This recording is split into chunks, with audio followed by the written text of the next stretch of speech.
This is a story from back in the time when people really depended upon horses.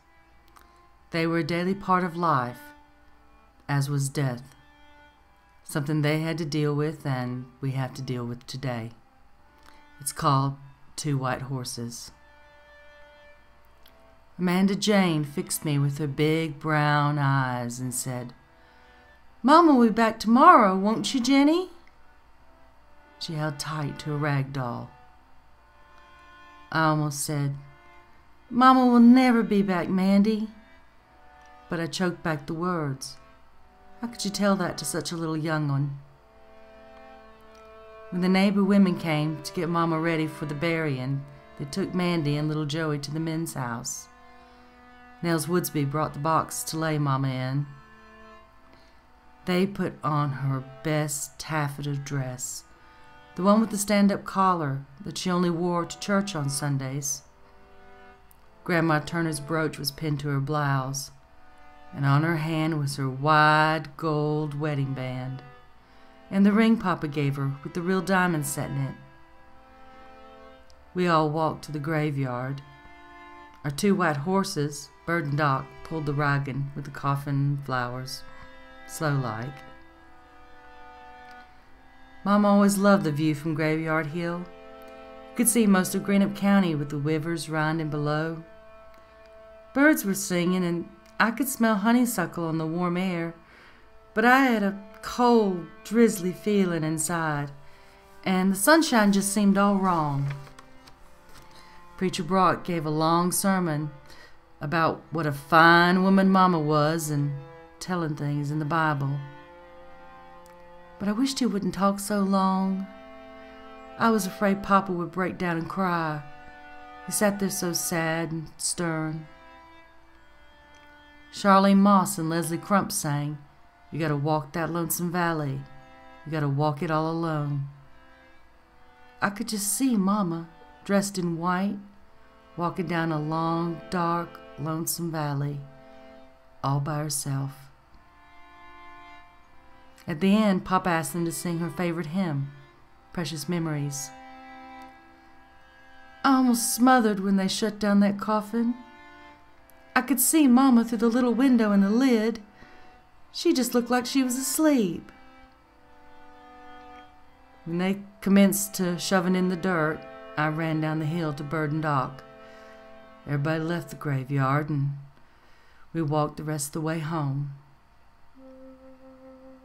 House seemed so empty inside, quiet, old clock ticking on the mantel. I missed Mama. Mama was always busy around the house, and kitchen smelled good when she'd have something cooking on the stove. She'd ask me to fetch water from the well or go hunt the guinea's nest. She was gone now. Seems like it took me a long time to get supper ready. Cornmeal mash had lumps in it, and it tasted kind of scorched. But Papa said it was real good, and he was proud of me.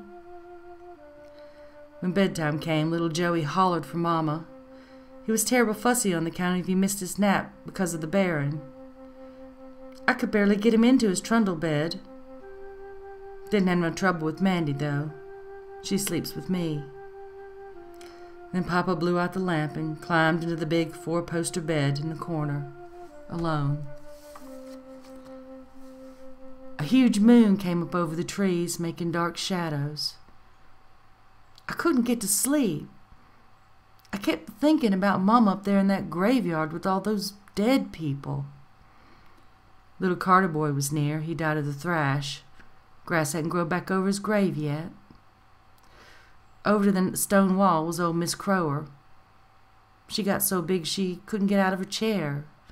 She died of a heart dropsy. Outside, the crickets were chirping. I wonder if they were chirping at the graveyard, too. Chickens perched on their butternut tree were already on their roosting limb. May's dog began to howl. Papa's gun rack was over his bed, ready in case something bad should happen. Then I heard something else. Slow footsteps across the porch and a knock on the door. Papa's bed creaked as he rose up and reached for his clothes. "Who's there?" Open the door, Clint. It's me, Althea. It was Mama's voice. It sounded weak and far away. I've come home from the grave. No, no, go away, Papa almost shouted. You're a ghost that's come to trouble me. Oh, I'm wretched enough, Althea. My heart is wrung with sorrow. Open the door, Clint. Let me in. No, Althea. It's the moon that's got you awake. Moon so big and strange tonight, and shadows so dark. Go back to your grave and sleep in peace. No, never. Let me in. No, Althea. It's the moonlight that made you restless. Last night it shone through the window on your pale face, and you a corpse a-waiting for the burying. They say if it shines on your face when you sleep, it'll drive you mad, maybe even the dead. Oh, but I wasn't dead, Clint. I must have been in a deep, dark sleep. Believe me, truly, I'm alive. Oh, let me in before it's too late. The voice drifted away. The little ones were so scared they hid under their covers. I was scared too. Children, Papa said, if our 2 white horses have their heads out of stall windows, looking the way they do when someone comes, then we'll know for sure it's your mama. Papa run up the shade. They're there! Bird and Doc have their heads out. Did you hear Doc nicker? Papa ran to the door and opened it wide.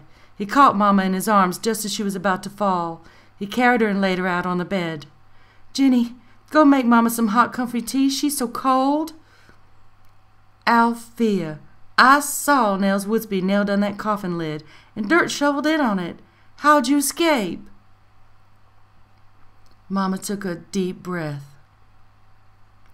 Well, a grave robber dug up my coffin and pried off the lid. He took Grandma's brooch, but he couldn't get my rings off. He was trying to cut away my fingers. Lordy me, Mama, then what? I guess it was the pain that got me awake. When I sat up and screamed, that old man hollered too. Dropped his knife and ran limping away. Why, it was that crazy old Rousinian that lives in the swamps. I tugged at Mama's sleeve. How'd you get all the way home? She stroked my hair. Well, I pulled myself out of the coffin and walked home. Moon shined so bright it lit up the fields. I went by the crossroads and took the old mill road down to the foot of our lane. It was so far, so far. That dirty runyon stealing from the dead, I'll stomp him. Why, Clint, if it hadn't been for that old scallop, I'd still be on Graveyard Hill, in my coffin, buried alive. Oh, pray God I might never have gotten awake. The next day, Papa took a wide board and sawed out 2 horses' heads. He painted them white like Bird and Doc and nailed them to their stall windows, so as we'd never forget how it was them horses that knew it was Mama that night in the moonlight when she knocked on our door. And that story is told on Coffee Ridge in Tennessee.